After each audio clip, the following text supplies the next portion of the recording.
पाकिस्तान और भारत के दरमियान कशीदगी बरकरार है और एक अनसर्टन सिचुएशन है कि भारत ने जो पहले इक़दाम उठाए थे, क्या उसके बाद कोई वो मिलिट्री एक्शन या किसी तरह की जो मुहिम जोई है वो करने का इरादा रखा है या करेगा। इस तनाजुर में आज इम्पॉर्टेंट दिन था क्योंकि पाकिस्तान मिलिट्री एकेडमी में जो पासिंग आउट परेड थी, वज़ीर-ए-आज़म शहबाज शरीफ वहाँ पर गए, चीफ भी मौजूद थे, डिफेंस मिनिस्टर भी थे। ये आम तौर पर कम ही होता है कि वैसे तो ज़ाहिर है कि ऑन एंड ऑफ जाते ही हैं, लेकिन बहुत कम होता है कि आपको इस तरह की पासिंग आउट परेड पे जो सिविल मिलिट्री क़यादत दोनों वहाँ पर नजर आए। एंड इम्पॉर्टेंटली उन्होंने वहाँ पे अंग्रेजी में खिताब किया और लगता ये है कि वो जो भारतीय प्राइम मिनिस्टर ने बिहार में रैली की थी, दुनिया को एक पैगाम दिया था आफ्टर पहलगाम अटैक, तो अब पाकिस्तान की तरफ से जवाब आया। पहली दफ़ा publicly prime minister Shehbaz Sharif ने इस पर अपने ख्यालात का इजहार किया है और उसमें जो सबसे आई थिंक हाईलाइट है उसकी, आप कह सकते हैं कि एक ओलिव ब्रांच उन्होंने ऑफर की है भारत को और कहा है कि हम भारत के साथ जो भी ये वाक़या पेश आया है, अगर इसकी गैर जानिबदार और ट्रांसपेरेंट तहकीकात होती हैं तो उसमें हम ताउन करने के लिए तैयार है। तो आगाज में ही मैं आपको वो क्लिप दिखाना चाहूंगा कि एग्जैक्टली प्राइम मिनिस्टर शहबाज शरीफ साहब ने क्या कहा है। Continuing with its role as a responsible country, Pakistan is open to participate in any neutral, transparent and credible investigation. जी, प्राइम मिनिस्टर शहबाज शरीफ का स्टेटमेंट आपने देखा और शहबाज कल ही न्यूयॉर्क टाइम्स को एक इंटरव्यू देते हुए डिफेंस मिनिस्टर ने भी इसी तरह की बात की थी, लेकिन जाहिर है कि वो डिफेंस मिनिस्टर ने की थी। अब बाकायदा प्राइम मिनिस्टर ने जब कहा है तो ऑब्वियसली ये रियासत पाकिस्तान की तरफ से ये ऑफर है। मेरा ख्याल है एक अच्छा स्टेप पाकिस्तान ने लिया है, क्योंकि अगर पाकिस्तान समझता है कि उसका इसमें कोई हाथ नहीं है, ये जो पहलगाम में वाक़या हुआ है, तो ठीक है, फिर आप एक ऐसी इन्वेस्टिगेशन करवाएं जो क्योंकि पाकिस्तान और भारत आपसी ताल्लुकात में इतना ज़्यादा ट्रस्ट डेफिसिट है, क्योंकि भारत की तहकीकात के ऊपर तो पाकिस्तान यकीन नहीं करेगा। कामरान, पिछले 4 दिनों में पाकिस्तान ने एक रिस्पॉन्सिबल न्यूक्लियर पावर होने का बेहतरीन सबूत दिया है। एक तरफ जो भारत की तरफ से इश्तियाल अंगेजी है उसको भी ये रिस्पॉन्ड दे रहे, इस तरीके से दे रहे हैं कि लगे ना कि पाकिस्तान जंग चाहता है, लेकिन एट द सेम टाइम अगर भारत की तरफ से किसी भी किस्म का वहां से मिस एडवेंचर होता है तो उसको ये रिस्पॉन्ड करने के लिए तैयार है। दूसरी तरफ ये जो बात है ये बड़ा ही एक इंपॉर्टेंट स्टेप है और मेरा ख्याल है ये सब कुछ करने से पहले वज़ीर-ए-आज़म ने अपने इंटरनल तो जो उन्होंने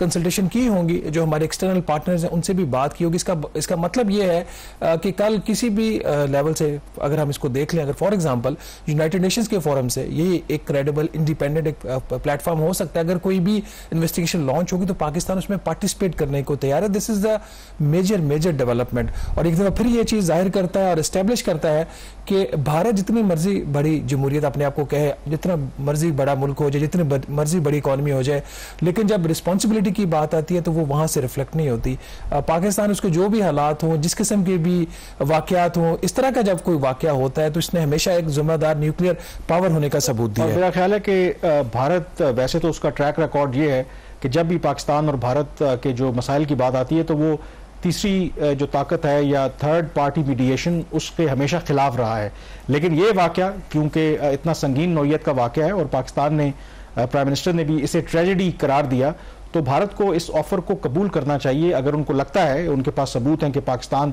इस वाक़े के पीछे डायरेक्टली और इनडायरेक्टली मुलविस है, तो उसको तो वेलकम करना चाहिए। फौरी तौर पर जो न्यूट्रल जो इन्वेस्टिगेटर्स हैं उनको बुलाना चाहिए और दूध का दूध और पानी का पानी हो जाएगा। अब दूसरी तरफ इसी तकरीर के अंदर उसके 2-3 पहलू थे। फिर अंग्रेजी में उन्होंने तकरीर की और क्लियरली जो इल्ज़ामात भारत ने पाकिस्तान के ऊपर लगाए शहबाज शरीफ साहब ने उसका भी जवाब दिया। ये सुनते हैं। Contrary, our eastern neighbor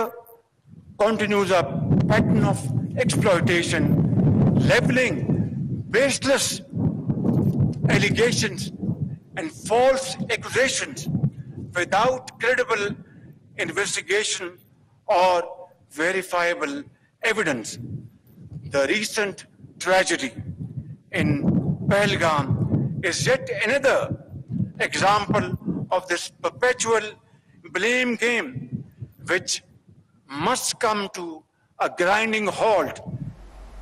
ji, prime minister Shehbaz Sharif ने पहलगाम में जो वाकया हुआ उसको ट्रेजेडी करार दिया और पाकिस्तान इससे पहले भी कंसर्न शो किया था। पाकिस्तान में कोई भी शख्स, और प्राइम मिनिस्टर ने यह भी कहा है कि हर तरह की जो दहशतगर्दी है पाकिस्तान उसके खिलाफ है, और वैसे भी सिविलियंस का, मासूम लोगों को इस तरीके से कत्ल करना उसकी कोई जस्टिफिकेशन नहीं है। और मेरा ख्याल है शहबाज इससे ज़्यादा पाकिस्तान के प्राइम मिनिस्टर और क्या कह सकते हैं, क्योंकि ऑन द कॉन्ट्ररी अगर आपको देखें तो ये तो मकबूजा कश्मीर में बहुत अरसे के बाद ये वाक़या हुआ। पाकिस्तान में ऊपर तले कितने बीसियों ऐसे वाक़यात हुए। अगर आप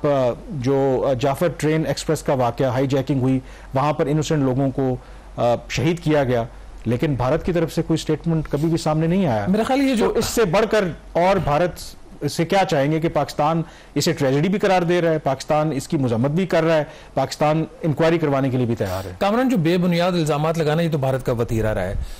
अगर हुकूमत पाकिस्तान, रियासत पाकिस्तान कुछ अर्सा पहले इस चीज़ को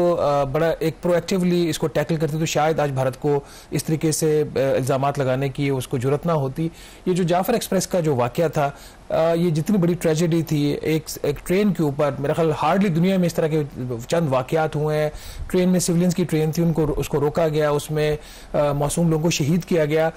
इस वाक़ये के ऊपर जो एक पाकिस्तान की तरफ से इंटरनेशनल एक रिस्पांस, एक मोमेंटम बिल्ड करना चाहिए था, वो नहीं हुआ। गालिबन यही वजह थी कि बावजूद इसके उस वक्त हुकूमत पाकिस्तान ने यह बात कही कि इसमें गैर मुल्की जो ताकतें हैं वो मुलव्वस हैं। अगर पाकिस्तान वही करता जो आज भारत कर रहा है तो शायद आज थोड़ी सी सूरत हाल डिफरेंट होती। और ये एक कंपैरिजन बनता भी है और हमारी internal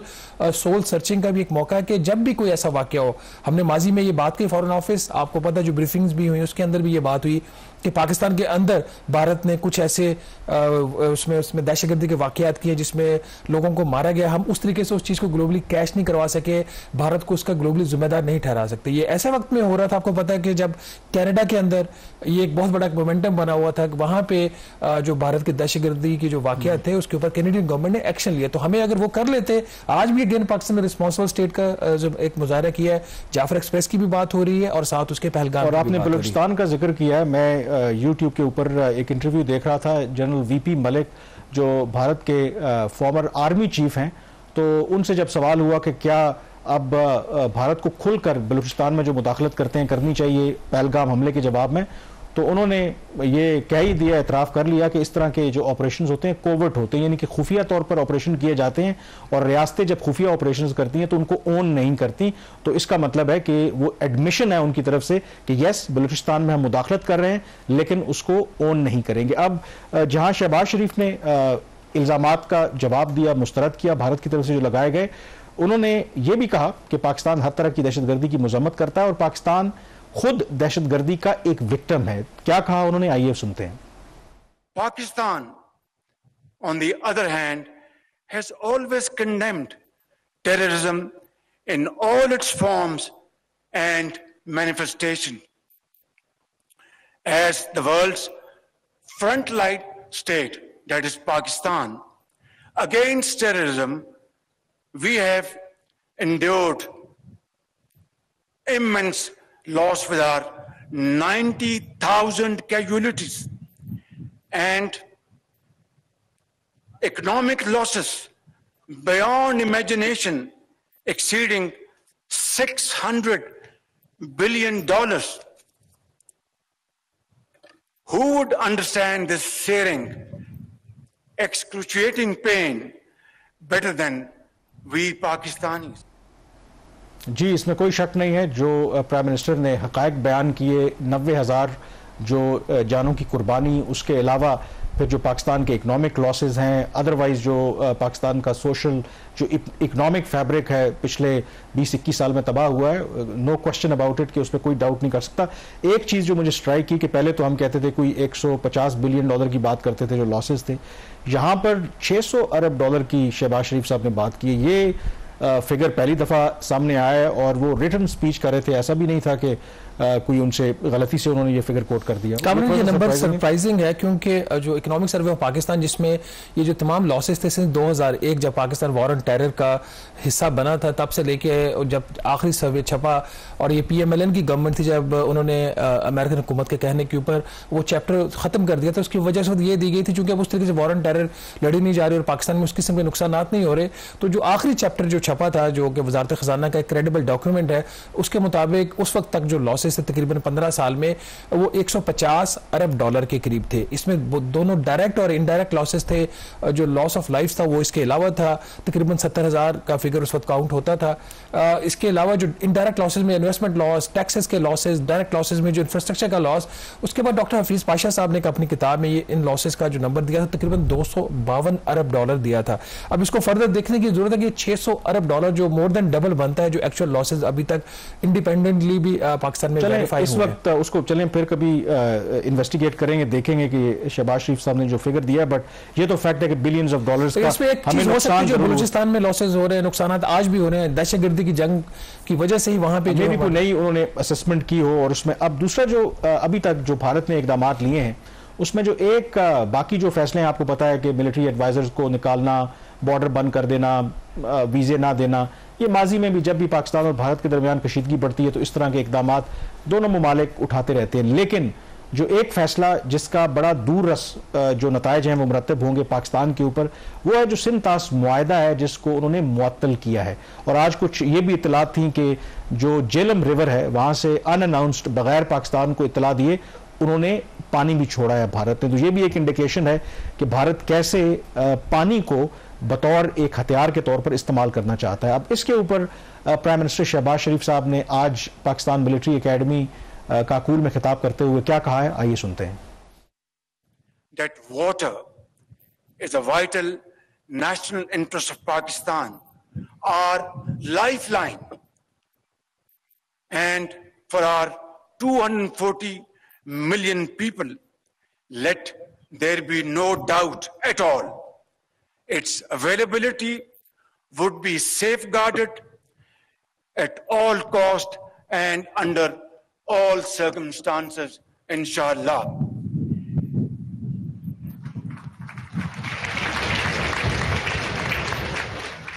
Therefore, any attempt to stop, reduce, or divert the flow of water belonging to Pakistan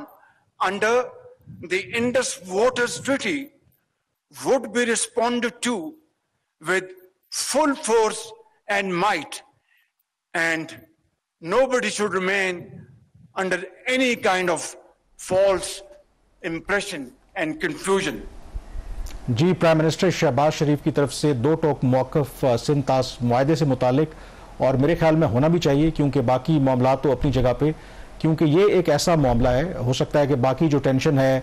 और दहशतगर्दी से मुतालिक बाकी जो इश्यूज़ हैं वो एट टाइम्स डी एस्केलेट हो भी जाए, लेकिन ये एक अब ऐसा इशू है क्योंकि कुछ लोग तो ये भी कह रहे हैं कि असल जो ऑब्जेक्टिव भारत का था बेसिकली हो सकता है कि इस पहलगाम इंसिडेंट के आड़ में वो बहुत अरसे से ये कोशिश कर रहे थे कि इसको ऑल्टर किया जाए या इसको ख़त्म कर दिया जाए, क्योंकि भारत की अब एक साइकी क्या है, भारत अपने आप को दुनिया की एक बड़ी ताकत तस्वुर करता है और पाकिस्तान को समझता है कि हम तो कहीं स्टैंड करते नहीं हैं, तो वो कहते हैं कि हम क्यों पाकिस्तान को अपने बराबर का एक मुल्क तस्लीम करें, और अब जो भी रूल्स ऑफ द गेम होंगे वो भारत तय करेगा। अगर कोई ट्रीटी होगी भी तो हम नहीं साइन करेंगे, तो अपने मुताबिक करेंगे। तो ये मुझे लगता है कि बाकी चीज़ें जहां अपनी जगह पे, ये एक ऐसा इशू है जो बहुत आगे चलकर सीरियस इशू बन सकता है और किसी बड़े तनाज़े का बायस बन सकता है ये मामला। कामरान, ये जो दूसरी इंपॉर्टेंट अनाउंसमेंट थी आज के दिन की, पहला जो उन्होंने तहकीकात में ताउन करने का उन्होंने दिया और दूसरी बात की वाली, इसमें जो अल्फाज का चुनाव था वो बहुत अहम था। उन्होंने तीनों चीज़ों को, अगर पानी को रोका गया, उसमें कमी की गई या उस पर डाइवर्ट किया गया तो ये एक्ट ऑफ वॉर होगा और उसको पाकिस्तान फुल फोर्स के साथ रिस्पॉन्ड करेगा। मेरे ख्याल इसके बाद किसी भी किस्म की जो अगर किसी को थोड़ी बहुत गलत फहमी भी है वो ख़त्म हो जानी चाहिए। टेरिटोरियल जो एक ब्रीच होगा वो तो अपनी जगह पर है जिसको इमीडिएटली रिस्पॉन्ड किया जाएगा। ये जो चीज़ है ये ज़्यादा सीरियस है और जिस तरीके से जिन अल्फाज में प्राइम मिनिस्टर ने इसको बताया है, बयान किया है, उसके बाद ये चीज़ अब क्लियर हो गई है कि पाकिस्तान इस चीज़ को लाइट नहीं लेगा। और ये तो एक चलें, अभी आजकल टेंशन के दिन चल रहे हैं और इन्होंने पानी दरिया में छोड़ दिया और ये अभी इतना पानी का बहाव नहीं है दरिया में जिससे पाकिस्तान को कोई नुकसान होता। इसका हल है, अगर इस तरह का कोई, अब एक चीज़ तो होगी ना, वो उस ट्रीटी को नहीं मानते। जब नहीं मानते तो जो उन्होंने फोर वार्निंग देनी होती है वो नहीं देंगे। तो पाकिस्तान को अपने जो मैकेनिज्म्स हैं, टेक्नोलॉजी है, उसको अडॉप्ट करना और बेहतर करना जो है वो जरूरी होगा। इसकी वजह से आइंदा अगर ऐसा कोई वाकया हो, एटलीस्ट ये अलर्ट हो, और जब बरसात का मौसम होता है मानसून का, तो कोई किसी किस्म का लॉस ना हो। और मेरे ख्याल में इमीडिएटली तो पाकिस्तान की यही कोशिश होगी कि ये जो ट्रीटी है वो इंटैक्ट रहे, और अगर नहीं होती तो फिर पाकिस्तान के पास क्या सबसे पहले लीगल और डिप्लोमेटिक ऑप्शंस हैं, और दूसरा प्राइम मिनिस्टर ने जिक्र तो किया नेशनल सिक्योरिटी कमेटी के इजलास में भी ये हुआ कि तमाम जो पाकिस्तान के पास जो ताकत है फिर उसका इस्तेमाल किया जाएगा। यहाँ पे ब्रेक लेंगे, ब्रेक के बाद जिक्र करेंगे कि जो इंटरनेशनल कम्युनिटी है, खास करके पाकिस्तान के जो दोस्त ममालिक हैं, क्या वो पस पर्दा पाकिस्तान और भारत के दरमियान कशीदगी कम करवाने से मुताल्लिक कोई किरदार अदा कर रहे हैं, और चीन जो इस दुनिया की और इस खत्ते की एक बड़ी ताकत है, उसका मुमकिना तौर पर इस सारी सूरत हाल के अंदर क्या किरदार हो सकता है। ब्रेक के बाद इस पर बात करेंगे।